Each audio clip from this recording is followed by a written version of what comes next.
Bona nit, estem a punt de concloure un 9 d'octubre atípic per les pluges que han obligat a suspendre els actes de celebració previstos per avui. Atípic també pel record i per l'empremta de la dana que fa pràcticament un any va colpejar la comunitat valenciana i va deixar 229 víctimes mortals. De tot això parlem esta nit amb el president de la Generalitat. Bona nit, president. Bona nit. Em permetrà que comencem esta entrevista parlant de la gestió que s'ha fet de la dana. ¿Vostè es penedís d'alguna cosa? Pues mire, tengo que decirle que después de 11 meses, donde hemos ido atesorando y recibiendo y descubriendo información ya fidedigna, ya acreditada con respecto a lo que podíamos intuir al principio, pues quizá fiarnos de que la información que estaba trasladando el Gobierno era la adecuada, quizá esperar una ayuda del Gobierno que se prometió y que no se cumplió, quizá fiarnos en ese sentido. Una vez que hemos visto, después de muchos meses de silencio, del Gobierno y de sus entidades, Confederación Hidrográfica, EMET, etcétera, que desde el momento los que gestionaban la emergencia por parte de la Generalitat Valenciana, los cargos operativos, los datos que había, se ha ido cumpliendo todo y se ha ido demostrando todo lo que se decía. Habernos fiado de la reacción del Gobierno, habernos fiado de que se iba a poner todos los medios a disposición en tiempo y en forma, con el máximo nivel de coordinación que se nos prometía en aquel momento, de habernos fiado de eso, quizá de buena fe, o por necesariamente buscando una colaboración que era necesaria y que tenía que ir siendo superior en los días a continuación. Quizá de eso, quizá también de no haber hecho pedagogía y de haber estado pendientes de lo que de verdad teníamos que estar pendientes. Tenía que estar pendiente a la gestión de la emergencia, que era estar pendiente de los desaparecidos que podía haber, de las llamadas de desaparecidos. En los primeros días había hasta 17.000 llamadas vivas de posibles desaparecidos. Recordarán intervenciones nuestras pidiendo por favor colaboración a los ciudadanos, que si encontraban por fin, se habían caído las líneas telefónicas durante varios días, si encontraban por fin al familiar o la persona que buscaban, que por favor lo trasladaran a emergencias para poder seguir con la búsqueda de los que realmente todavía no se estaban localizando. Cuando estábamos pendientes de todo eso, no estábamos pendientes de una pedagogía o de un relato político muy dañino, muy premeditado, tal y como hemos visto, que se estaba gestionando. Con todos los medios de comunicación, con nuestros sentimientos a flor de piel, hoy todavía los tenemos. Algunos se dedicaron a gestionar y a enarbolar un relato político, poco menos que la Generalitat, su presidente, todo el Gobierno, estaba a otra cosa, o estaba preocupada de otra cosa. Y se incidió demasiado en eso, mientras nosotros no estábamos en la lucha, ni en la contienda, ni en ese debate político, que desgraciadamente algunos, con esa gran potencia de fuego mediática e institucional que tienen, han conseguido hacer dudar a mucha gente. A nivell personal, president, vostè no es penedís, per exemple, d'haver anat a dinar al Ventorro? Si fora ara, repetiria la mateixa situació? Nosotros yo mantuve la agenda porque nosotros lo que preveíamos, lo que se nos decía que venía, era otra gota fría más, como las 30 gotas frías que ha habido en la Comunitat Valenciana en los últimos 10 años.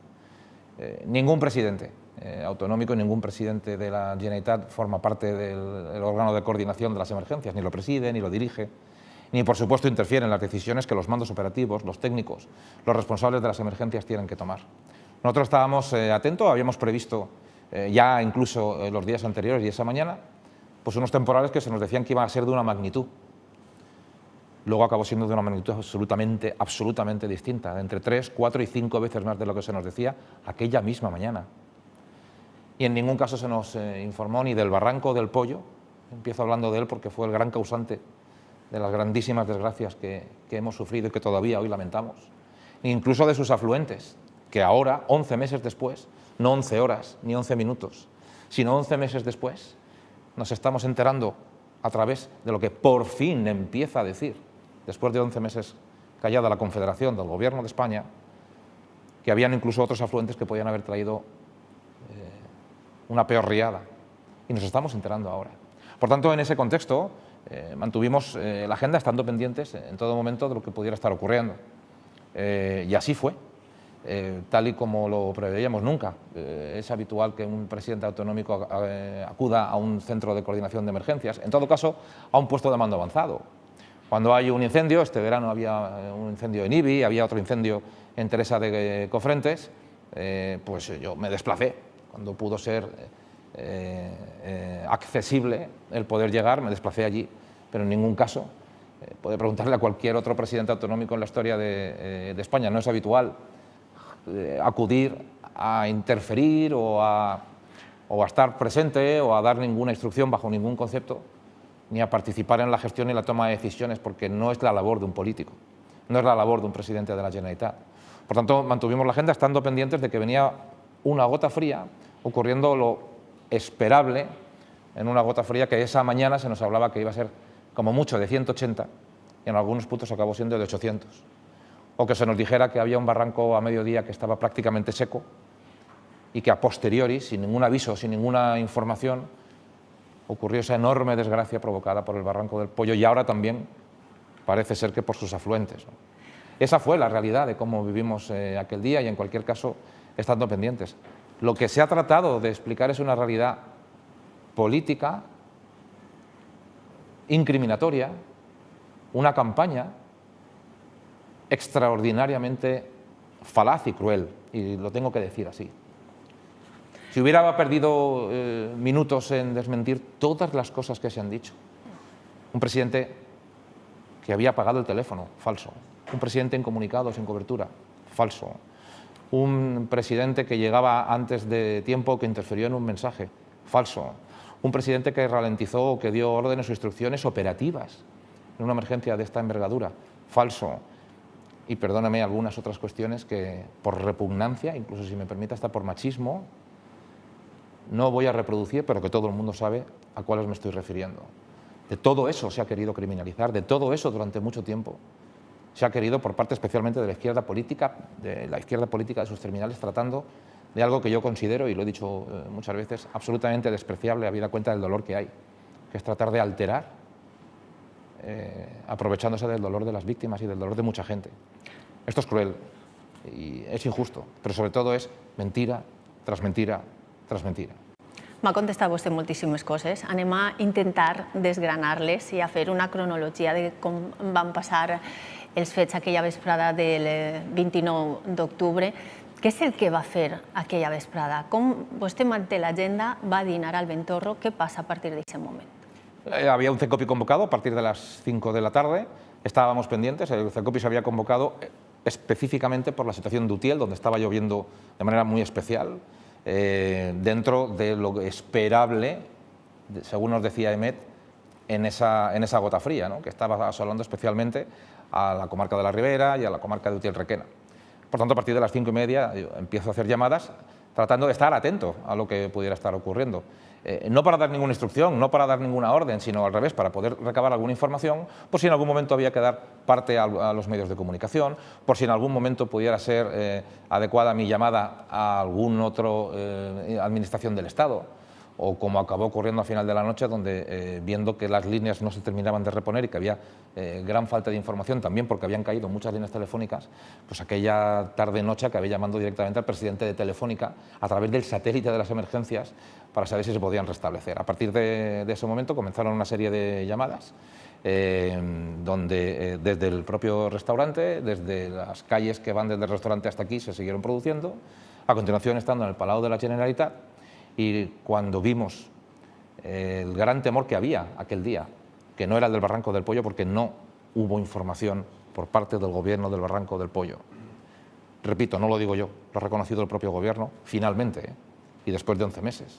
Resulta llamativo esto, permítame, porque este es el asunto nuclear.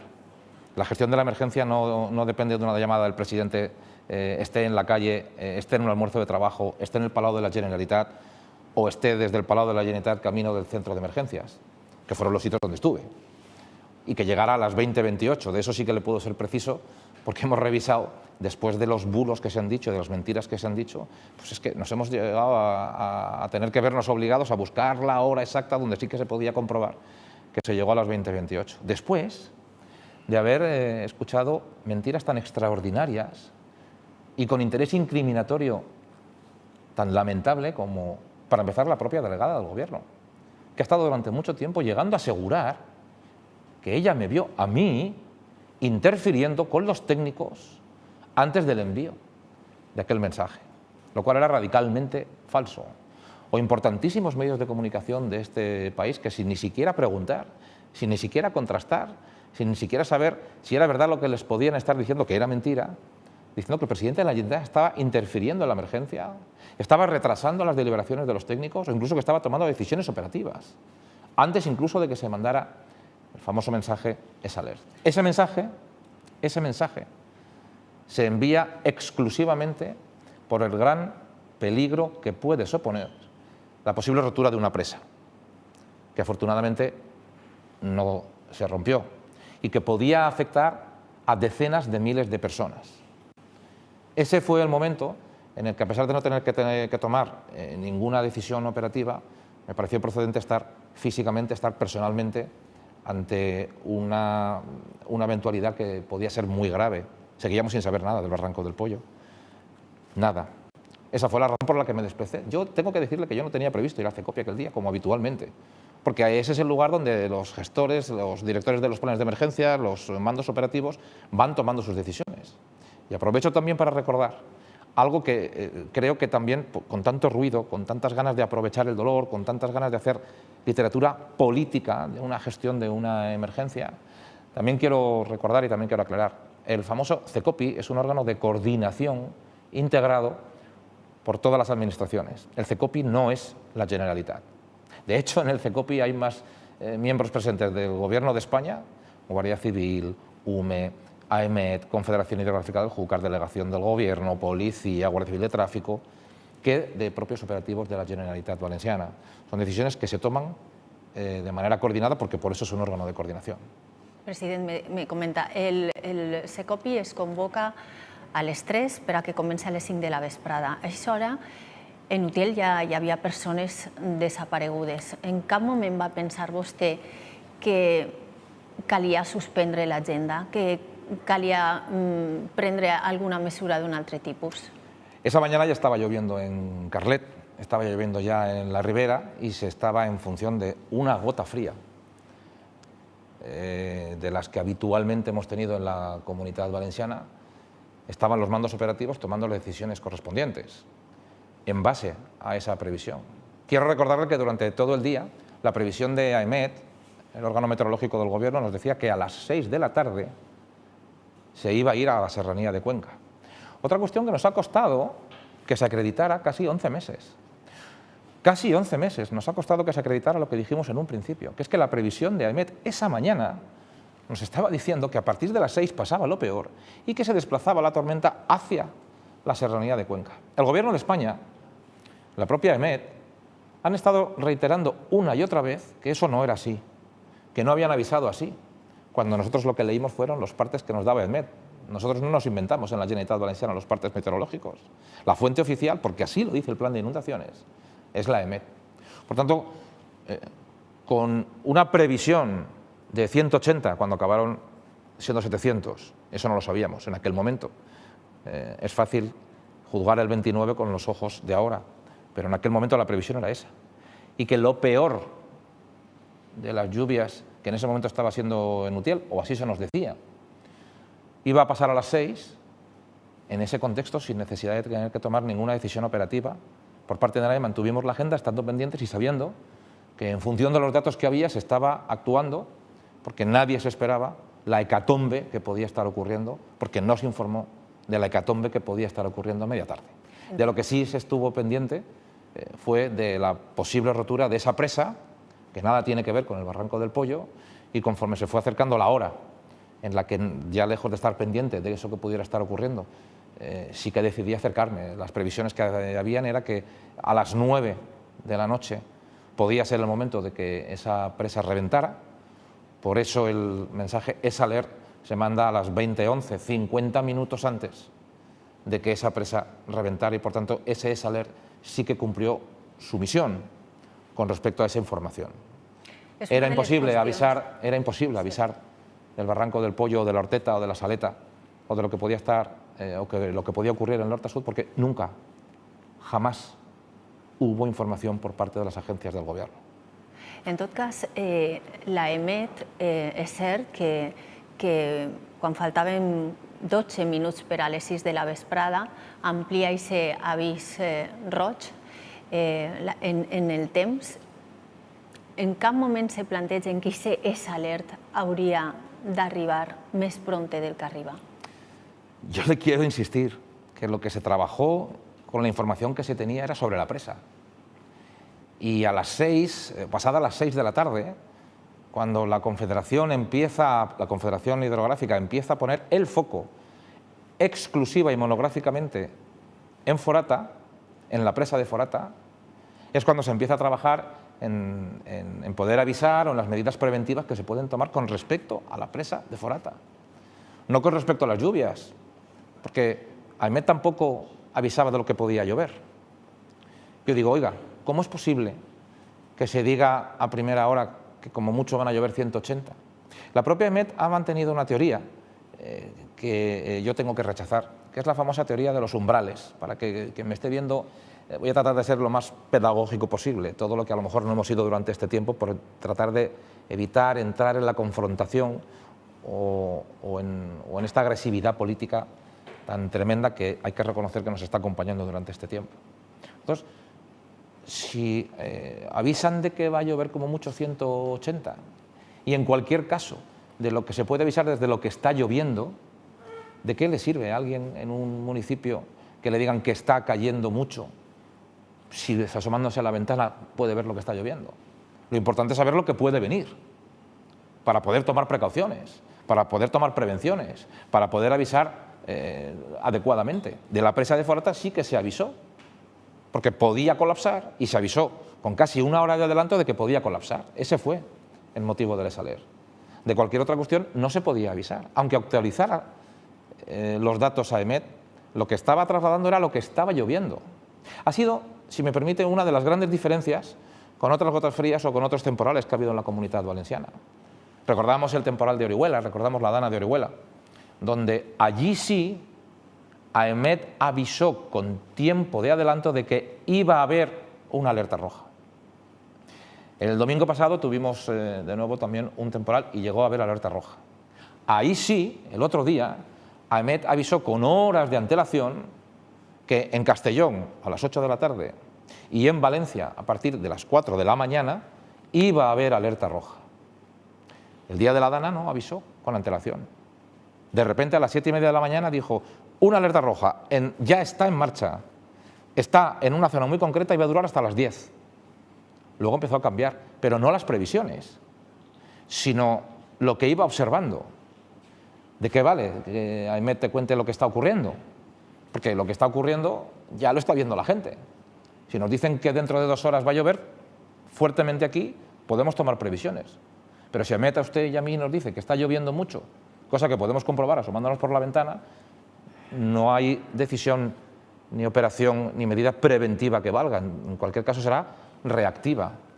Y se fue reaccionando según se iba teniendo esa información. La clave de todo es con qué información se trabaja, con qué previsión se puede trabajar. Y si tienes una Confederación Hidrográfica del Júcar, no lo dice la Generalitat Valenciana, no lo dice el presidente de la Generalitat, lo ha reconocido después de 11 meses de estrepitoso silencio, nada menos que el propio presidente de la Confederación Hidrográfica del Júcar, que ha dicho 3 cosas. Una, qué fácil es juzgar ahora.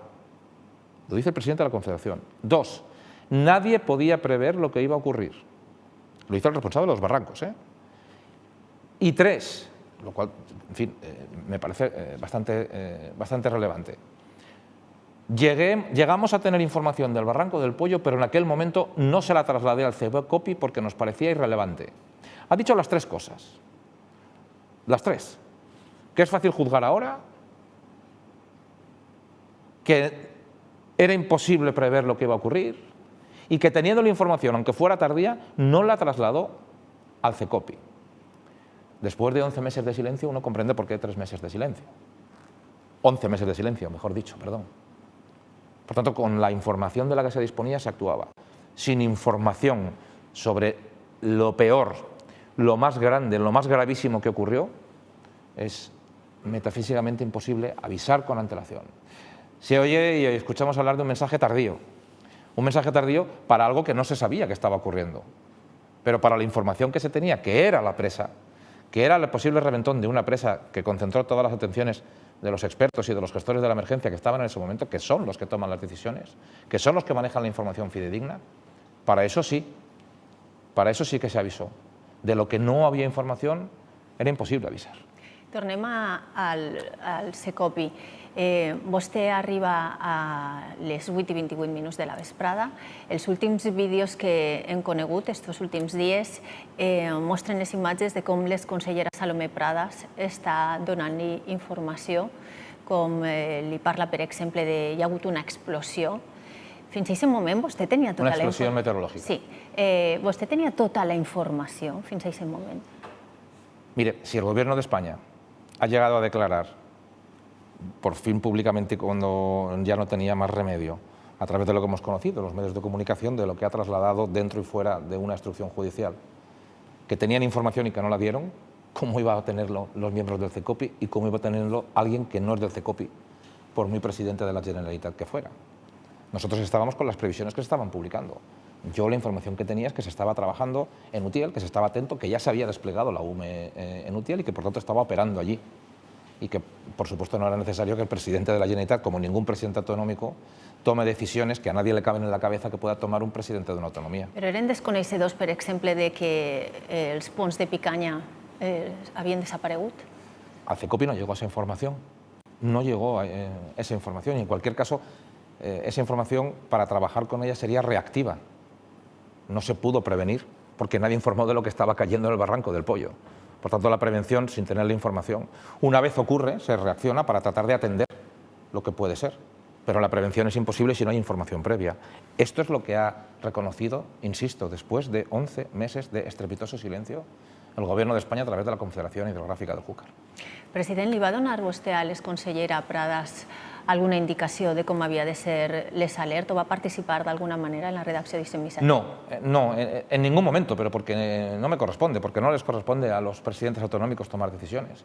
De la misma manera que no se da ninguna instrucción para convocar el Cecopi, ni se da ninguna instrucción para movilizar a la UME, ni se da ninguna instrucción para enviar, quiero recordarlo, más de 22.000 SMS, más allá del ESALERT, se habían mandado 22.000, exactamente 22.002, hemos podido ver las cifras concretas, a todos los ayuntamientos, a todas las agencias locales y comarcales de protección civil, a todos los responsables operativos. Durante ese día se mandaron 22.000 SMS, se mandaron 6.000 correos en función de la información que iba llegando. Yo no intervine, como usted podrá comprender, ni en la redacción de esos SMS, ni en la redacción, ni en la autorización.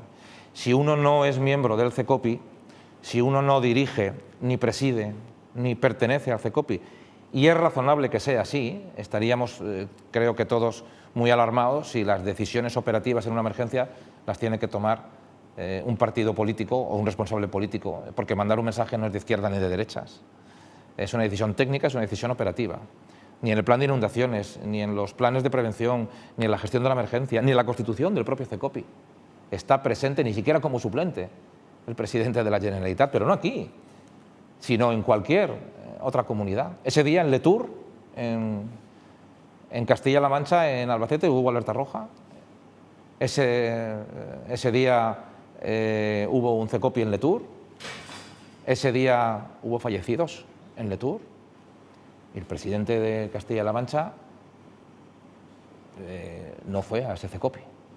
Nadie le preguntó a las 18:14 dónde estaba, ni a las 19:45 dónde estaba, con un debate de minutaje horario absolutamente fuera de rango y fuera de lugar, en el que la izquierda política, exclusivamente aquí en la Comunitat Valenciana, ha querido hacer bandera como si se tuviera alguna incidencia en la toma de decisiones, operativas. Ni una sola decisión operativa puede pasar, ni debe pasar, ni ha pasado jamás, ni por mí ni por ningún presidente de la Generalitat. Esto es radicalmente falso. Està denunciant vostè falta d'informació. També hem vist en els últims vídeos que s'han fet públics a l'exconsellera Salomé Pradas anotar al voltant de les 12:30 del migdia Barranc del Pollo, Riu Magre. Sabia que havia d'estar pendent d'aquestes dues zones. per què, arribat el moment, no hi ha bombers que estiguen pendents de com està la situació, o per què no s'actua d'una manera proactiva per a evitar el desastre que vingui després? Pues perdóneme, pero es que eso no es así. Esos datos por los que usted me pregunta no son así. Efectivamente, a las 12 de la mañana hay una pequeña crecida del Barranco del Pollo, se lo voy a decir en datos que todos me entiendan, que sube hasta unos 200, no me meteré en cifras, hasta 200. Y por tanto se activa una cosa que se llama alerta hidrológica en el Barranco del Pollo y en algunos otros también. Se manda gente a comprobarlo, se está pendiente.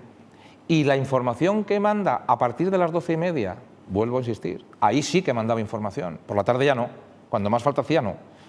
Por la mañana la propia Confederación es que esa leve crecida empezó a decrecer y de 200 llegó hasta 28, el Barranco estaba prácticamente seco a mediodía. Así lo certifica la propia Confederación, no la Generalitat Valenciana. Ahí acaba la información. Por lo tanto, sí que se está pendiente del Barranco del Pollo cuando se comunica que hay una leve crecida. El Barranco del Pollo vuelve a bajar, y vuelve a bajar casi hasta el punto de estar seco, de 200 a 28. Repito, de 200 a 28. La siguiente información que se tiene es a las 7 de la tarde, donde ni 200 ni 28, 1.600, a una hora en la que ya está siendo bastante tarde, en la que se informe a través de un correo electrónico a nivel técnico, un correo electrónico a nivel técnico, y con el presidente de la Confederación presente en la reunión, sin decir esta boca es mía, como él mismo ha reconocido. Reitero, él mismo ha reconocido, esa información la teníamos en la Confederación y yo no la dije en el CECOPI, me pareció irrelevante. Bueno, pues algunos llevamos diciendo 11 meses contra toda una vorágine mediática que no hubo información del Barranco del Pollo, i 11 mesos després s'ha confirmat. Al final, aquest missatge, les alerta, arriba a les zones afectades de Forata, però també a totes les zones que estaven afectades pel Barranc de Pollo, arriba quan ja era tard. Por supuesto que sí. Hem vist en les imatges parlar a la exconsellera sobre les 7 de la vesprada d'aquest missatge. Per què se tarda més d'una hora en enviarlo? Bueno, es una cuestión de los gestores de la emergencia. Yo supongo que siendo la primera vez que se utiliza y ante un riesgo como nunca se había imaginado, uno que afortunadamente no ocurrió, que es el de la rotura de la presa, entiendo que tiene un procedimiento. Hemos escuchado que a las 7:30 aproximadamente ya la decisión de enviar ese saler estaba tomada, y luego hay un proceso técnico de puesta en marcha de coberturas y de reenvío, ¿no? Con respecto al mensaje que era sobre la presa de Forata, claro, ¿cómo no vamos a comprender que con lo que estaba ocurriendo en el Barranco del Pollo, de lo que nadie nos avisó, con lo que estaba ocurriendo en L'Horta Sud, de lo que nadie nos previno, que esas personas encontraran de repente un mensaje que nada tenía que ver con lo que estaba ocurriendo? ¿Cómo no vamos a entender la situación de sorpresa de ver esto en ese momento? Por eso digo que ahora, analizado el 29, evidentemente es más fácil. Fíjese, si hasta hace apenas 2 semanas había información que aún no teníamos. Si hasta hace apenas un mes no ha reconocido la propia EMET que efectivamente trasladó que el temporal a las 6 se acababa.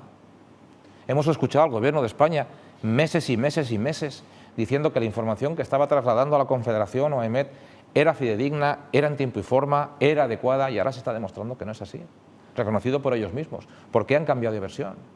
¿Y por qué incluso con respecto a mi persona? ¿Cómo es posible que hayan acusado a la vez al presidente de la Generalitat de estar sin cobertura, de haber apagado el móvil? Presidente del Gobierno de España, no hace ni 2 meses, en sede parlamentaria, el presidente del Gobierno de España ha llegado a aseverar que el presidente de la Generalitat, o sea, yo, apagué el móvil por la tarde, cuando he dado cuenta pública de 16, 17, 18 llamadas, 20 y tantas llamadas a lo largo de toda esa tarde y noche, cuando se ha acreditado. Pero ¿cómo se atreve usted a jugar con la verdad de esa manera? Y lo que es más grave, ¿cómo se atreve a pensar que se puede sostener una cosa y la contraria? ¿Cómo es posible que la izquierda política a la vez sea capaz de acusar a alguien de estar incomunicado, de tener el móvil apagado, y a la vez de acusarle de estar dando órdenes a través del móvil? Parece complicado, porque si tienes el móvil apagado, si estás fuera de cobertura, o si estás en comunicado, es imposible a la vez estar dando órdenes a través del teléfono móvil. Yo creo que es incompatible. Nadie le ha preguntado esta contradicción tan grave a la izquierda política, al Partido Socialista. ¿Sabe qué pasa? Que no es la verdad ni una ni otra. Son mentiras las dos. Ni órdenes a través del móvil, ni en comunicado y sin falta de cobertura. Pero claro, con una potencia de fuego mediática de la capacidad que tiene el Gobierno cuando se pone, y se lo digo con sinceridad, en los primeros momentos donde se quiere establecer un relato alternativo exculpatorio e incriminatorio de la Generalitat y de su presidente, esa potencia de fuego repetida tantas veces, pues tiene usted la prueba en lo que hizo el Partido Socialista en las primeras horas. ¿Qué hizo el Partido Socialista en las primeras horas? Pagar una campaña de publicidad en las redes sociales para incriminarme a mí. Eso fue lo primero que hizo. Lo segundo que hizo fue una moción de censura en Chiva, en un pueblo de Ana en plena reconstrucción. Lo tercero que hizo fue una moción de censura en Requena, un municipio en plena reconstrucción. Por tanto, lo que se dedicó fue a hacer política. Yo lo digo con esta claridad, lo digo hoy. Lo digo hoy. Y creo que ha quedado bastante acreditado. No se puede acusar de una cosa y la contraria, no se puede jugar de esa manera. Con mucha gente que todavía quiere saber qué ha pasado y que está tratando de desenmarañar toda una corriente política de bulos sin parar y cosas que son contradictorias entre sí. Yo no le puedo acusar a usted de estar incomunicada y a la vez de estar dando órdenes por el teléfono móvil. Oiga, ¿qué hace usted incomunicada? Culpable. ¿Qué hace usted dando órdenes a través del móvil? Culpable. Entonces, ¿esto qué es? Mazón de profesión culpable con mentira tras mentira, aunque las propias mentiras sean contradictorias entre sí. Yo le agradezco la oportunidad que me da de poder explicarlo, porque creo que ya iba siendo hora de poder quizá defendernos un poquito, ¿no? Un poquito. Senyor president, quan vostè arriba al Secopi, assumís la direcció de l'emergència? No, bajo ningún concepto. La emergencia tiene su director de plan, tiene su coordinación del plan, y lo que se hace es acompañar en estos momentos y ponerse a disposición si se puede ayudar en algo, como por ejemplo poder llamar al presidente de Telefónica y trasladarle que estaba habiendo problemas con las líneas, y el presidente de Telefónica me trasladó que efectivamente muchos centros habían caído, pero uno clave, que era el que estaba al lado de la Eliana, había caído también y que ya estaban poniéndose en marcha para poder reponerlo lo antes posible. Desgraciadamente estaba afectando a la comunicación con mucha gente. O poder estar pendiente y atento y acompañando en un momento a una noche que nadie se esperaba, a una complicación permanente que nadie vio venir, que nadie avisó en el Secopi de ello y que por motivo exclusivo de que podía reventar una presa que podía afectar a decenas de miles de personas por primera vez en la Comunitat Valenciana, pues sí que decidí acercarme al Secopi, donde no tenía previsto ir, porque no era mi lugar, para estar presente en un momento que podía ser de especial relevancia y de una gran alarma, como ya a última hora de la tarde se me estava trasladando. Si té tan clar la responsabilitat de com han sigut els fets, per què no accepta vostè la invitació de la jutgessa que està investigant la Dana y accepta declarar voluntariamente? No, yo no digo que tenga clara la responsabilidad de nadie, yo no estoy acusando de responsable a nadie, yo no he insultado a nadie, yo no he mentido sobre nadie, yo no acusaba a nadie de estar en un lugar cuando no lo estaba, en ningún momento, y nadie de la Generalitat Valenciana. Yo no he vertido mentiras sobre dónde pudiera estar o no la delegada del Gobierno o el presidente del Gobierno, ni me he inventado que esa misma mañana la directora general de Protección Civil, con un aviso de alerta roja, cogió un avión y se fue a Sudamérica. Pero yo no he dicho una cosa y la contraria. Yo lo de la responsabilidad no puedo entrar, y menos en la del juicio, y menos en la de una instrucción que yo sí que he respetado. Usted no está delante de Pedro Sánchez, afortunadamente para mí, ni está delante de Félix Bolaños, ni ningún miembro del Gobierno de España, que están hablando de los procesos, de los autos judiciales y de los jueces todos los días. Yo no voy a hacer ninguna valoración sobre este proceso, como nunca lo he hecho sobre ningún otro que tenga que ver con la Generalitat Valenciana, y mucho menos si está en marcha o está en fase de instrucción. Por tanto, los autos de su señoría no van a ser objeto de comentario ni de reflexión política por una cuestión de respeto, que hay que tenerla siempre. No vale hablar un día sí y otro día no. No vale hacer un comentario sí y otro comentario no. Los autos de la jueza, las opiniones que se pueda tener sobre la jueza no van a ser objeto de comentario público por mi parte, ni de nadie del Partido Popular de la Comunitat Valenciana en bloque, ni del Consell de la Generalitat Valenciana en bloque. No vamos a hacer ni vamos a alterar, y por tanto vamos a respetar siempre las decisiones con silencio sobre ellas, sin intervenciones ni valoraciones políticas, porque creo que es una convicción, si me permite, democrática, que hay que mantener y que me gustaría que todo el mundo hiciera, ya que me lo pregunta. Doncs deixant de banda aquestes valoracions judicials, que entenem perfectament que no es vulgui pronunciar, li torne a repetir la meva pregunta.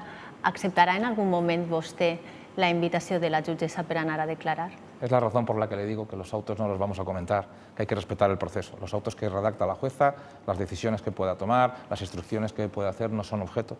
Y en cualquier caso, sea cual sea el objeto de cualquier auto de la jueza, creo que lo más respetuoso, le insisto, es no hacer valoraciones sobre esa cuestión. Correspondan a quien correspondan, en primera, segunda o tercera persona. Creo que es lo que corresponde, creo que hay que dejar que el proceso siga y no estar haciendo intervenciones políticas que algunos sí que quieren hacer todos los días. Creo que al menos el presidente de la Generalitat, el Consell de la Generalitat, el Partido Popular al que pertenezco, sí que le puedo garantizar que va a seguir siendo respetuoso con cualquier auto de la jueza, diga lo que diga. Parlem de les víctimes. Vostè s'ha reunit, ha dit que s'ha reunit en diverses ocasions amb associacions i també amb víctimes a títol particular. Sí. Com és tindre-les cara a cara? Pues es muy duro. Y es un momento de gran cercanía y de gran empatía, sobre todo cuando te quieren ver. Aquí hemos tenido las puertas abiertas en todo momento, no solo yo, sino todos los miembros del Consell de la Generalitat Valenciana. Hemos puesto en marcha una oficina de atención personalizada, de atención no solamente psicológica, sino también material, de ayuda, de aceleración de la reacción con todas y cada una de ellas. Hemos hablado con las asociaciones mayoritarias, las que más representan a las víctimas. Tengo que decirle que la agrupación más importante de víctimas es la no asociada. La inmensa mayoría de las víctimas no están asociadas, no están en ninguna asociación. Todas las que han querido venir, nos hemos puesto a su disposición siempre, han podido venir. Me habrá visto que no he utilizado jamás una foto con las víctimas, ni una reunión con las víctimas, que no lo he utilizado ni política ni mediáticamente, ni en términos de imagen, jamás lo he hecho.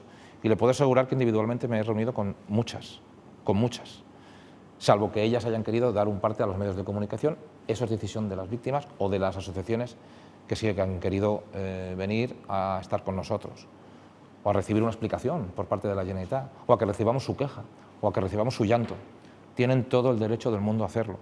Y yo vuelvo a reiterarles que estoy plena e íntegramente a disposición de las que aún pues, no han deseado o no han querido reunirse conmigo o con cualquier miembro de mi gobierno. Siempre a disposición. Digan lo que digan, opinen lo que opinen, para mí tienen todo el derecho del mundo a opinar lo que quieran, a trasladarnos lo que quieran en todo momento. Son personas que han perdido a un familiar directo o que en el caso de los damnificados o de los afectados han podido perder todo lo que les rodea en su vida. Por tanto, nuestra reacción tiene que ser no solamente desde el punto de vista humano o cercano. Desde la Generalitat Valenciana hemos puesto en marcha todos los mecanismos para atenderlas. Jamás se había desplegado un sistema de apoyo en salud mental como el que hemos desplegado y como se está desplegando en estos momentos con unidades específicas, más de 120 psicólogos, psiquiatras, enfermeras, digo enfermeras porque la inmensa mayoría son mujeres, expertas en salud mental que están atendiendo a las víctimas, que están atendiendo a los afectados. Ahora empiezan a salir muchos estrés postraumáticos que hay que atender. Por cierto, seguimos esperando las unidades del Gobierno de España de atención a la salud mental. Todo ese servicio es el que está a su disposición y lo va a seguir estando. Y lo va a seguir estando en todo momento y yo voy a seguir estando a su disposición. Si quieren dar parte a los medios de comunicación, me parece perfecto. Pero yo jamás voy a utilizar una foto, un encuentro con ninguna víctima ni con ninguna asociación, salvo que ellas lo quieran hacer. Creo que és un trato bastante distinto al que hemos visto en otros casos. Hi ha 3 associacions en les que encara no s'ha reunit. Està costant tant ese acostament amb les víctimes. Más puesta a disposición con algunas asociaciones que incluso públicamente han dicho que no se quieren reunir con nosotros bajo ningún concepto, yo siempre lo voy a respetar. Pero siempre volveremos a ofrecerles nuestra mano. Con ellas hemos hablado. No directamente yo, pero sí que con ellas hemos hablado, nos hemos puesto a su disposición. Ha habido reuniones para explicarles monográfica y específicamente el plan de reconstrucción o nuestro plan de parques inundables para que lo conozcan de manera específica, sin mezclarlos con otros colectivos, dándole un trato especial y específico. Esto lo hemos hecho y yo les vuelvo a tender la mano. Piensen como yo o no, tengan ideología política y la quieran hacer pública o no, van a tener siempre mi respeto. Las víctimas sí, siempre. Las personas que han perdido gente querida, por supuesto que sí, sin condiciones y en cualquier lugar, lo hemos hecho público y lo hemos dicho una y otra vez. Me gustaría a alguna asociación concreta poder decírselo en persona, porque seguimos estando a su disposición, aunque sea para que nos digan lo que nos quieran decir, porque van a tener todo el derecho del mundo. Lo que no me genera tanto respeto, y se lo tengo que decir también con sinceridad, es que en manifestaciones con las víctimas, o hablando de las víctimas, algunos quieran hacer política con esto. A mí me llama mucho la atención, por no decir otra cosa, cuando en algunas manifestaciones de recogimiento, de apoyo, de soporte a las víctimas, veo banderas de los Països Catalans, o veo banderas de la hoz y el martillo en nombre del Partido Comunista, o veo frases en manifiestos donde se habla de acabar con el capitalismo opresor, o en contra de la militarización del Mediterráneo. A mí eso me parece politizar. Y cuando alguien quiere aprovechar para politizar el dolor de las víctimas, a mí eso no me merece el mismo respeto. Se lo tengo que decir. De hecho, me merece exactamente lo contrario a lo que significa respeto.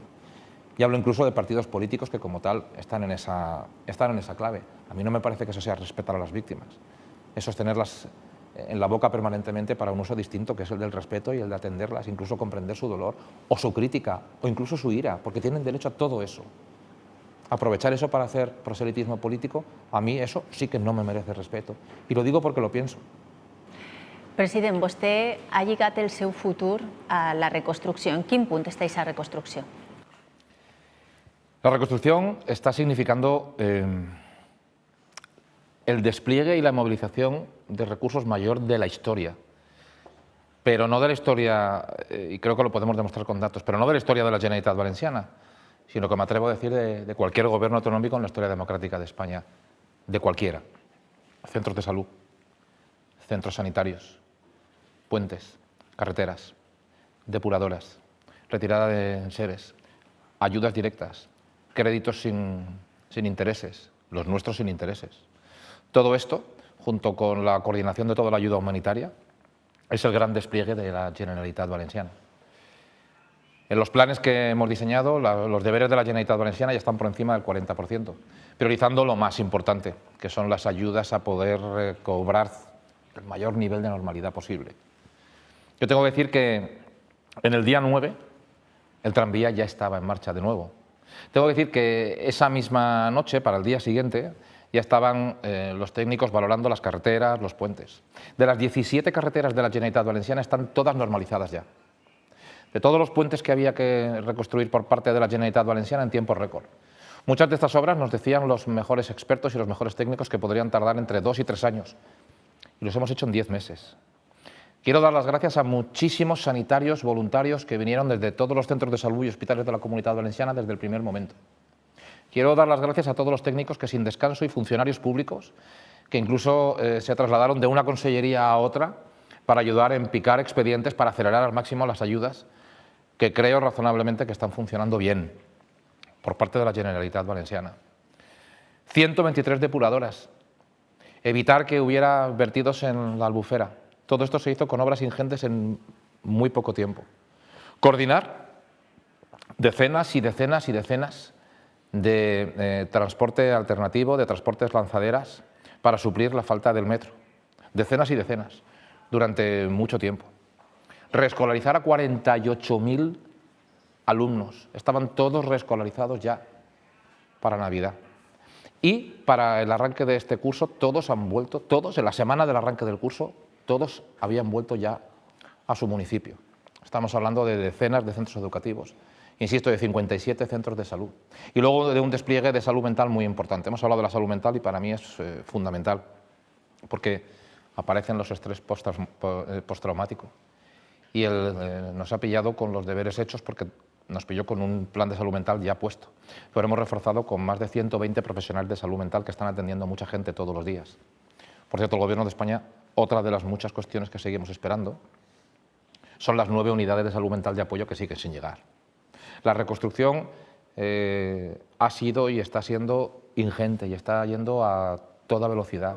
Toda la Generalitat Valenciana, toda, está volcada en ella. Las ayudas que pusimos en marcha desde el primer momento las pudimos librar muy rápidamente.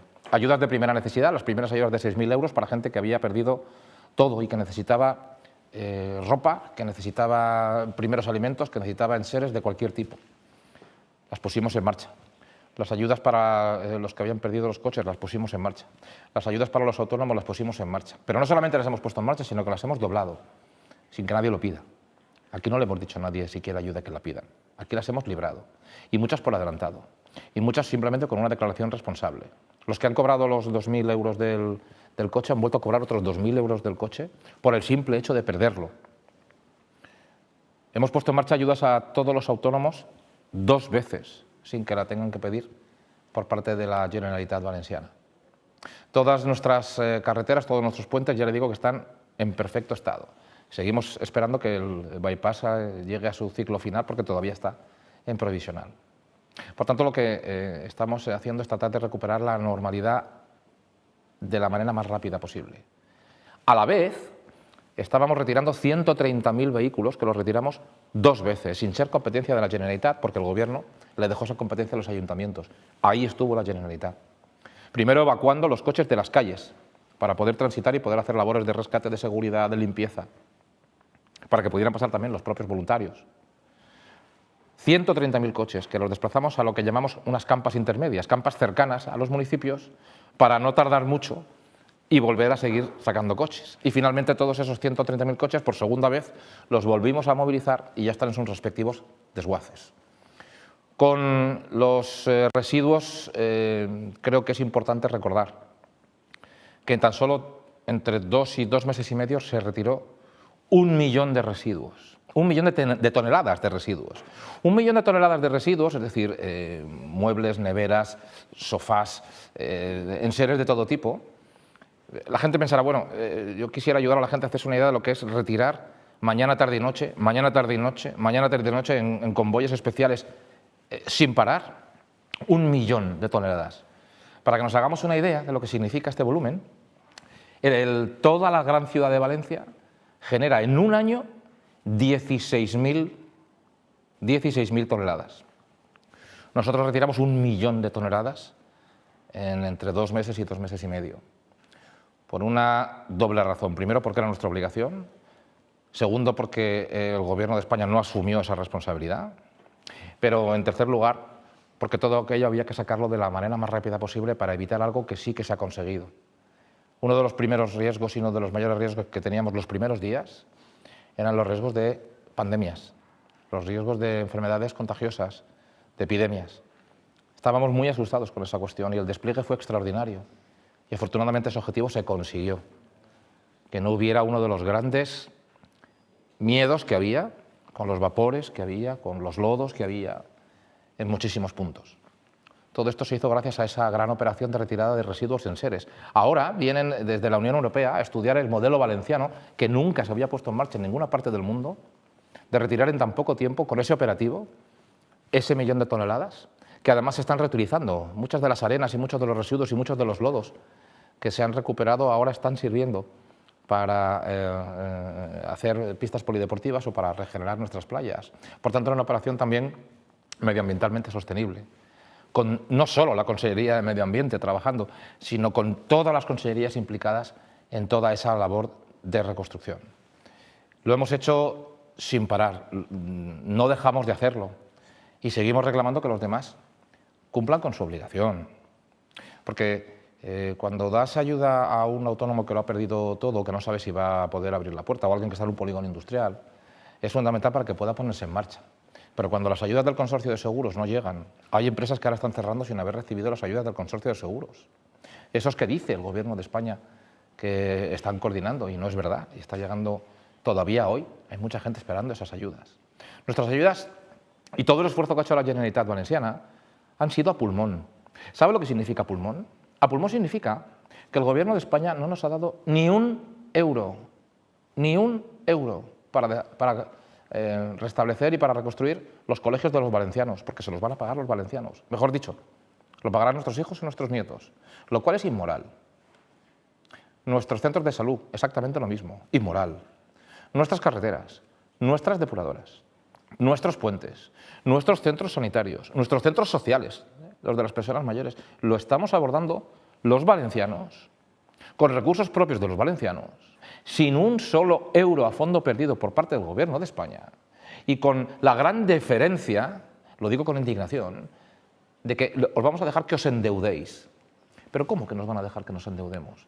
¿A la comunidad que está más endeudada de todas? Precisamente por una mala financiación de usted. ¿A la que no ha recibido el fondo de liquidez para poder abordar los recursos que necesitamos por culpa de usted, Gobierno de España? ¿La que no nos ha trasladado al menos un fondo de nivelación, un fondo transitorio de recursos hasta que llegue un nuevo sistema de financiación? Encima la DANA, encima la gran hecatombe, y usted nos dice, endéudese usted. ¿Sabe usted que para poder mantener nuestros servicios públicos hemos tenido que acudir por primera vez en 14 años, por primera vez en 14 años, a un crédito privado con entidades privadas? A mayor coste, claro, para los valencianos, que si fuera la financiación que el Gobierno nos sigue negando. Toda esta labor de reconstrucción que estamos haciendo, toda esta labor de ayudas que estamos haciendo, la estamos haciendo siendo conscientes, y yo se lo quiero explicar a los valencianos, que va a ser deuda, que por culpa de las decisiones que no toma el Gobierno de España lo van a pagar nuestros hijos y lo van a pagar nuestros nietos, porque la deuda es extraordinariamente elevada en estos momentos. Pero no podemos dejar de hacer la reconstrucción rápido y en forma, al menos con nuestras competencias. Nuestras ayudas a los autónomos, el Gobierno de España no permite que no tributen. No lo ha permitido el Gobierno de España. Nosotros, cuando estamos dando ayudas a la gente que ha perdido coches, le estamos dando esas ayudas no vinculadas a nada, sin pagar impuestos y sin obligarles a comprarse un coche nuevo. El sistema de ayudas para coches, por eso nadie los utiliza, que el Gobierno de España ha puesto en marcha, en algunos casos implica que el afectado que se compre un coche nuevo con la ayuda del Gobierno va a pagar más en impuestos y en IVA que la ayuda que va a recibir del Gobierno. El Gobierno le va a dar una ayuda, si se completa ese sistema diabólico para los coches que ha puesto en marcha el Gobierno, va a dar una ayuda que es menor de lo que va a cobrar el Gobierno del afectado en el IVA que le va a cobrar. Le hemos dicho al Gobierno de España que es inmoral que se den créditos a los empresarios para poder reabrir sus empresas con intereses.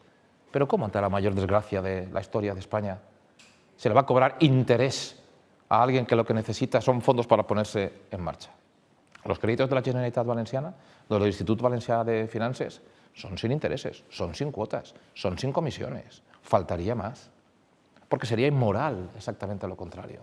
Toda esa labor de reconstrucción la estamos haciendo no solamente sin un euro del Gobierno de España, sin un solo recurso a fondo perdido para, insisto, para recuperar nuestras carreteras, nuestros centros de salud, nuestros colegios, etcétera, sino que además lo estamos haciendo sin la colaboración, ni la cooperación, ni la coordinación, ni técnica ni política del Gobierno de España.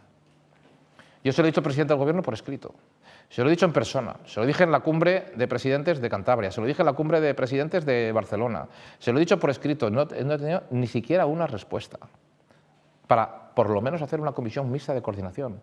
Oye, ¿qué estás haciendo tú en vivienda? Que el Gobierno nos dirá, nada, porque las viviendas de la Sareb no las hemos prometido muchas veces y no las hemos puesto a disposición. Pero vamos a coordinarnos para por lo menos que no haya dos planes distintos. Oiga, ¿qué estamos haciendo con respecto a los autónomos? Y el Gobierno dirá, nada, porque no está haciendo nada. Porque el Gobierno sigue cobrando a los autónomos de la DANA la cuota de autónomos. Pero no contento con eso, el Gobierno de España, más de 5.000 autónomos afectados por la DANA, que han cesado su actividad, que han dejado de trabajar, lleva un año prometiéndoles las ayudas por haber dejado de trabajar y no lo ha hecho. Los afectados de la DANA pagan su IBI. ¿Cómo es posible que en el año 2025 un afectado de la DANA por una casa que tiene afectada en mayor o menor medida tenga que pagar el IBI? ¿Cómo es posible que los ciudadanos tengan que pagar el IAE? ¿Cómo es posible que tengan que pagar el IVA? ¿Cómo se le cobre impuestos a los afectados de la mayor desgracia de la historia de España? Eso no hemos tenido una comisión mixta para hacer. Yo pienso que es porque estamos en una comunidad gobernada por el Partido Popular. ¿Y sabe por qué lo pienso? Porque cuando vino el volcán de La Palma, gobernaba el Partido Socialista en Canarias. ¿Y sabe cuánto tardó el Gobierno de España en poner en marcha una comisión mixta en Canarias? 11 días. 11 días. Y empezaron a trabajar con coordinación.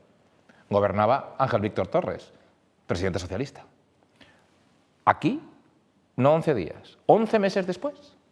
No hay coordinación, no hay comisión mixta, no hay respuesta a nuestras cartas, se cobran intereses a los afectados y las ayudas tardan en llegar. Siendo, en mi opinión, inmoral todo esto, el colmo son las ayudas de primera necesidad.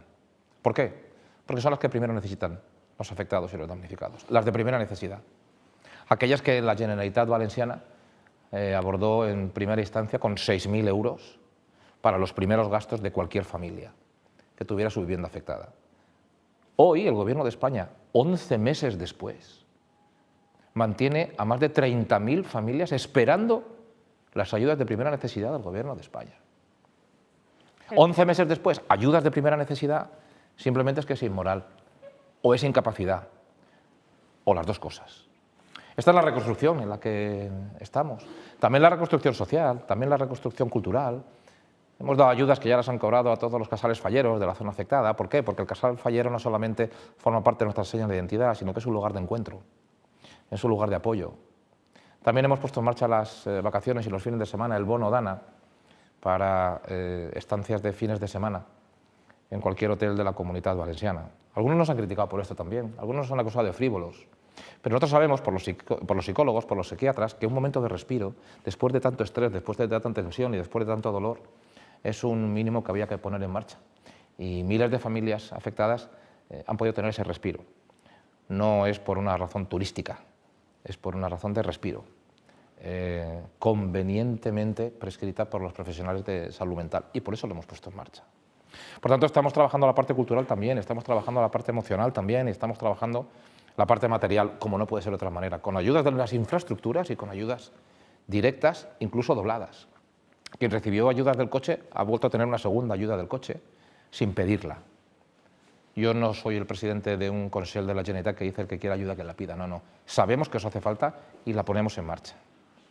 Sin papeleo, sin burocracia, sin solicitudes, sin formularios, o los mínimos posibles. Estamos muy concentrados en esta labor, ocupa la mayor parte de mi tiempo, de mi dedicación, de mi gestión, porque esto no ha acabado, porque el Gobierno de España sigue arrastrando los pies, porque nos han contado miles y miles de millones de ayudas y de movilizaciones que son mentira, porque la gente sigue esperando esas ayudas y porque tenemos la obligación de dar el do de pecho ante el momento de una encrucijada extraordinaria, que es una misión que tenemos y que a pesar del ruido, a pesar del ataque político más feroz que ni yo mismo podía imaginar, no nos va a apartar ni un milímetro de seguir cumpliendo con nuestra obligación, con nuestro compromiso, a pesar de ser una comunidad la más endeudada por culpa de una mala financiación, la que tiene peores recursos por culpa de una mala financiación, la que no recibe ni un euro a fondo perdido de todo lo que tenemos que hacer para restablecer nuestros centros sanitarios, educativos y sociales.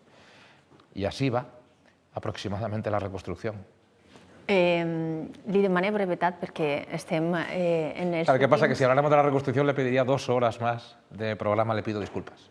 No es preocupe. Sí que volia preguntar-li si la reconstrucció està en el punt en el que diu vostè té previst esgotar la legislatura. Mi futuro político es otra cosa. En mi opinión, la legislatura tiene que ser una legislatura de lo más estable posible, para poder centrarnos en la reconstrucción. Empezar a zozobrar políticamente sobre cambios institucionales, cambios de legislatura, todo lo que no sea estabilidad presupuestaria, estabilidad institucional, y poder seguir centrándonos en cumplir con nuestra obligación es ralentizar las cosas. Y no estamos para ralentizar la recuperación. Nuestro compromiso es cumplir con nuestra obligación, cumplir con nuestra misión, independientemente de los análisis políticos que se puedan hacer, porque esto los dejamos para una segunda ocasión. No toca, en mi opinión, ni sería responsable ponernos a pensar en planes políticos cuando tenemos a gente con ayudas de primera necesidad todavía por cobrar por parte del Gobierno, y nosotros tenemos que redoblar esfuerzos ahí. Cuando todavía nos toca recuperar infraestructuras o reivindicarlas, cuando todavía tenemos que seguir trabajando por la pronta recuperación de nuestros polígonos, cuando todavía nos quedan algunos colegios los que ha habido que derribar y volver a poner en marcha, cuando tenemos y estamos desarrollando toda la estrategia de salud mental para atender a los afectados, es que esto es lo que tiene que hacer un gobierno y esta es nuestra responsabilidad. Por tanto, entrar en zozobra institucional, en inestabilidad política, lo único que va a conseguir, en mi opinión, es ralentizar la recuperación. Y es que este es el objetivo y no estamos poniendo el foco de eso. Pues yo, president, volia preguntar-li si havia pensat presentar-se a la reelecció. Pues eso no es importante, ¿sabe? Nunca lo ha sido. Yo he tratado de evitar hablar de primera persona y que el ruido intencionado sobre el presidente, sobre su futuro político o sobre su realidad personal no estuviera en el foco. Tampoco me lo permitiría yo, ni lo he permitido. Todo llegará a la legislatura, seguirá trabajándose y seguirá evolucionando y llegarán los momentos de pensar en las cosas del partido, en las cosas de los políticos. Pero esto no puede depender del ruido sobre Carlos Mazón o sobre Juan Pérez, en este caso sobre el presidente de la Generalitat. A mí no me parece que esto sea responsable. A mí me toca desgastarme. A mí me toca gastarme. Y eso es lo que estoy. Al precio político que en su momento se verá. Pero nada me va a apartar del foco de la reconstrucción, nada me va a apartar del foco del cambio, que por otro lado estamos en pleno cambio, de un gobierno que lleva tan solo 2 años cumpliendo un programa electoral con el que se presentó a todas las valencianas y a todos los valencianos y que ganó por una importante mayoría y que nos está trayendo la libertad educativa, nos está trayendo la bajada de impuestos, etcétera, etcétera. Però ha vist vostè, ha llegit algunes de les últimes enquestes que han eixit? Sí, yo no acostumbro a comentar encuestas de medios de comunicación concretos, ¿no? Algunos sorprenden que digan una cosa y a la vez en la página siguiente digan que somos el partido preferido, que vamos a reeditar el gobierno y que volveríamos a ganar las elecciones. Me llama la atención, pero no me fijo en encuestas electorales porque no estoy, y le aseguro que no estamos en los intríngulis políticos de encuestas. Mire, estamos a 2 años de las elecciones del 2027. Le puedo decir que si en el 2021 yo hubiera hecho caso de encuestas, incluso de algunos grupos de comunicación que estos días las están publicando, habría salido corriendo y no me habría presentado a la presidencia de la Generalitat. Por tanto, encuestas son. Yo comprendo que da mucho juego político en un momento determinado, pero no tiene nada que ver con la recuperación, no tiene nada que ver con nuestra misión, no tiene nada que ver con las 24 horas al día que desplegamos para trabajar, por acelerar nuestra obligación, nuestro compromiso y nuestra misión. Molt ràpidament, el dia 5 ha anunciat vostè una remodelació del Consell. Com serà aquesta remodelació de profunda? Pues con el objetivo de seguir acelerando nuestros trabajos de recuperación, que creo que van por buen camino, agradeciéndole una misión muy concreta de poner en marcha, de desarrollar y de engrasar todo el plan de recuperación y todo el plan de prevención que el teniente general Pampos, con una misión casi militar, le pedimos que nos ayudara a coordinar por la importancia y la ingente labor que teníamos que diseñar, organizar y preparar, una persona con gran experiencia en muchas otras zonas, ¿no? Por ejemplo, Afganistán o en algunas otras partes del mundo donde ha coordinado planes de recuperación desgraciadamente parecidos a los que estamos teniendo aquí. El teniente general cumple con una obligación, acaba con su misión de establecer y de engrasar y nosotros tenemos que desarrollarla. Y por tanto nos vamos a adaptar a esa realidad, porque todos los recursos de la Administración y todo el esfuerzo de la Administración autonómica están fundamentadas en la recuperación y en el cambio, que sigue su curso. Pensando en Alicante, en Valencia y en Castellón. Pensando en seguir reduciendo las listas de espera de la dependencia, las listas de espera sanitarias, que lo estamos haciendo, pensando en seguir bajando los impuestos, pensando en seguir reivindicando el agua que nos corresponde, que por primera vez en muchos años hay un gobierno en la Generalitat que reivindica el agua que necesita nuestra tierra. Y por tanto, adecuamos nuestro organigrama a la nueva realidad.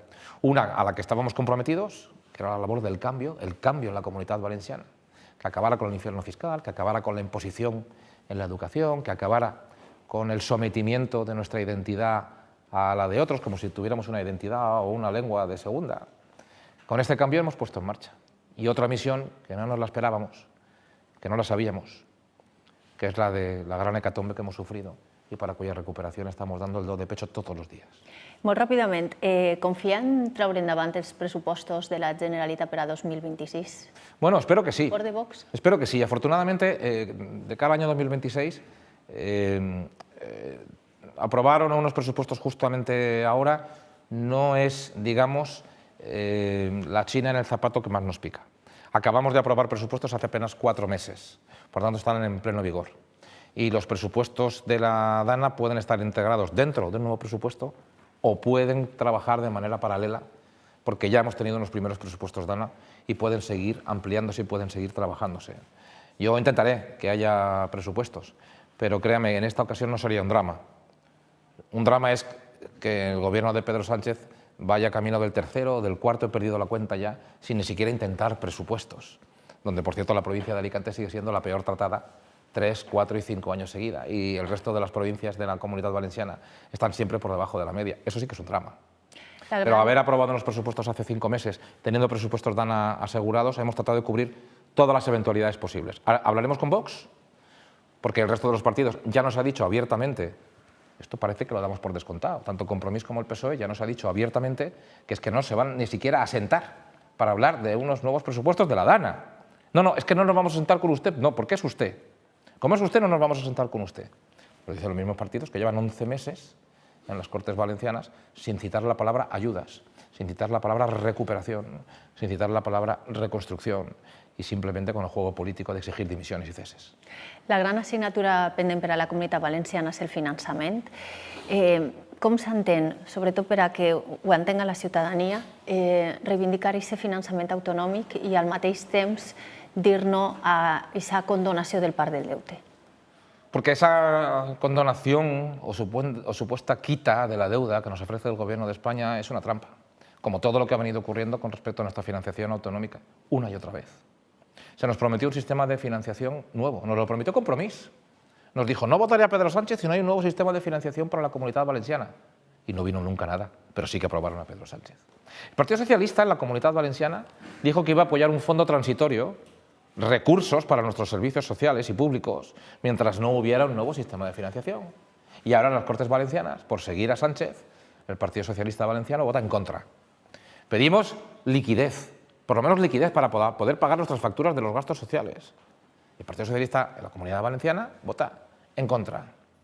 Y después de habernos negado todo esto, después de habernos dejado sin un euro a fondo perdido para la reconstrucción después de la DANA, se nos ofrece una pequeña quita para que nos callemos para siempre, tratándonos como una comunidad de segunda o de tercera división, hecho a la medida del separatismo catalán, única y exclusivamente, y las migajas para los que se tienen que seguir callando. Esto no es que sea un caramelo envenenado. Ese caramelo envenenado, por parte del Gobierno de España, perdóneme, pero no es que lleve pica pica, lleva cicuta. Porque callarnos la boca con las migajas de lo que les sobra a los separatistas, cuando se nos ha negado la financiación que necesitamos, el sistema, los fondos transitorios, cuando se nos ha negado incluso la liquidez para poder hacerlo, es un insulto. Es que no podemos vivir de rodillas, porque luego el efecto que va a tener no va a tener ningún efecto presupuestario sobre los servicios sociales. Esto hay gente que no lo sabe. Pero esa quita de pacotilla que nos está ofreciendo el Gobierno como si fuera una zanahoria, esa quita no permite que los mínimos recursos que nos pudieran reportar se pudieran destinar a políticas sociales. Repito, no podríamos destinar a políticas sociales esa quita trampa. Llega el momento de que tenemos que pedir lo mínimo que necesitamos. I esto no és que sea lo mínimo, esto és un insulto. Un parell de preguntes més molt ràpidament. Vostè ha fet bandera de la baixada d'impostos. Continuarà per este camí en el que queda de legislatura? No le quepa la menor duda. Hemos hecho bandera de acabar con un infierno fiscal. En esta comunidad, una persona que se moría su padre o su abuelo tenía que pagar por el impuesto de sucesiones, el impuesto a la muerte, y lo hemos eliminado. En esta comunidad se quería cobrar tasa turística dentro de la propia Comunidad Valenciana.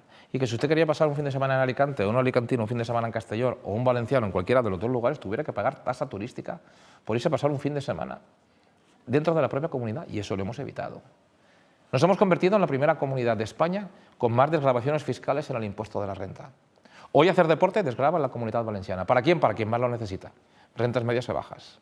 Hoy los gastos de dentista, los gastos de oculista, gastos de ELA, familias que lo necesitan, gastos de Alzheimer, familias que lo necesitan, desgravan en la Comunidad Valenciana. Hoy hemos reducido el impuesto de la vivienda un 25% para muchísimos jóvenes. Casi 20.000 se han beneficiado ya, casi 20.000 jóvenes se han beneficiado de nuestra rebaja de impuestos para ellos, para poder acceder a su primera vivienda. Veníamos de un infierno fiscal que no nos permitía llegar a final de mes. Seguimos teniendo demasiada tributación y vamos a seguir bajándola. Claro que sí, porque tenemos que ayudar primero a los que más lo necesitan, a las rentas medias y a las rentas bajas, y también a la productividad. Y lo vamos a seguir haciendo a la medida de nuestras posibilidades. Pero ese es el objetivo. ¡Oh sorpresa! Que habiendo bajado de impuestos a los que más lo necesitan y habiendo incentivado también la economía, estamos recaudando más. Pero no estamos recaudando más a base de presión ni de infierno fiscal. Estamos recaudando más que en los mejores años del Botanic con menos impuestos que el Botanic. ¿Por qué es esto? Porque sabemos trabajar en una reforma fiscal que incentive la actividad y que por tanto permitan luego la redistribución entre todos de una manera mucho mejor. I ens estem quedant sense temps. Em permetrà una última pregunta sobre política lingüística. Vostè s'ha mostrat molt crític amb les paraules del ministre Álvarez o de la ministra Diana Morán per defendre aquesta doble denominació valencià-català. ¿Qué piensa hacer el Consell en la defensa del valencià? Defender nuestro estatuto, que es lo que no hace el Gobierno de España. Yo no me puedo creer que haya ministras valencianas en el Gobierno de España diciendo que cuando se dice catalán, pues que se entiende que el valenciano se subsume. O que es una bobada hablar de defender el valenciano o defender el agua que necesita nuestra tierra. Y es que no le puedo dar crédito a esto. Por supuesto, el ministro Álvarez, que dice que hay que defender fuera de España todas las lenguas cooficiales, menos el valenciano, pues hombre, este insulto yo no lo puedo entender. Y luego ya la broma o la patochada esta del catalán barra valenciano. Oiga, es que nuestro estatuto no dice catalán barra valenciano. Entonces tendremos que defender nuestro estatuto porque vale tanto o más que el catalán. Tiene tanto prestigio, tanto rigor y tantas hechuras y certidumbres como las del catalán. Es que tenemos una misma raíz común, por supuesto que sí, y con el rumano y con el castellano, claro que tenemos la misma raíz común. ¿Somos lenguas hermanas? Por supuesto que sí. A partir de ahí ya intervienen los filólogos. Y yo ahí no voy a intervenir. Pero oiga, yo tengo una hermana que se llama Menchu. Y yo me llamo Carlos. Y los dos somos hermanos. Y los dos venimos de la misma raíz. Y mi nombre es Carlos, porque tengo identidad propia. Pero pedirle a mi hermana que su nombre sea Carlos barra Menchu, parece que no tiene mucho sentido, porque eso va contra su identidad. Porque en el DNI de mi hermana Menchu pone Menchu, no pone Carlos barra Menchu. Entonces, con lenguas hermanas, que somos lenguas hermanas, lo que no se puede es subalterar una a la otra. Lo que no se puede es menospreciar una a la otra. Esto de decir catalán barra valenciano, esto forma parte pues, de los partidos que se autodenominan del País Valencià, que yo respeto, que uno se quiera denominar así, pero que obre en consecuencia. Porque si usted dice que la denominación de nuestra tierra es País Valencià, automáticamente está usted asumiendo que formamos parte de un grupo de países con una capitalidad que no es la de Valencia, Dígalo usted. Y han tenido el cuajo, obviamente, de finalmente reconocerlo, de no respetar nuestra lengua fuera de la Comunidad Valenciana y fuera de España, de decir catalán barra valenciano, unas patochadas que no puedo entenderlos, salvo que la interpretación sea que se está pagando el precio al separatismo catalán por mantener a Sánchez un minuto más en la Moncloa. Yo no le encuentro otra explicación, porque si es una convicción, entonces aún me daría mucho más miedo. Pero son nuestros estatutos. Hoy es el Día de la Comunidad Valenciana. Hoy es un día difícil porque es nuestro primer día después de la mayor hecatombe, la mayor tragedia que se ha sufrido. Pero tenemos que aprovechar eso también, y ese recuerdo también, para recordar que es un día de Germanor, pero que también es un día de autoestima, de identidad, de lo que somos y de lo que no somos, ni queremos ser, ni nunca hemos sido. Doncs moltíssimes gràcies, president, per haver concedit aquesta entrevista a la Ràdio Televisió Pública Valenciana. Per cert, sabem que marxa a Alacant perquè hi ha avís roig i vol estar pendent de tot el que passi allí. Hemos tenido suerte esta vez. AEMET nos ha avisado con antelación que mañana habrá alerta roja en Alicante. Así que podemos prever con muchos mejores datos que en otras ocasiones. Permítame que lo deje ahí. Gràcies. Gràcies també a vostès que ens han seguit a través de la televisió, la ràdio i el web. Que passem vostès molt bona nit.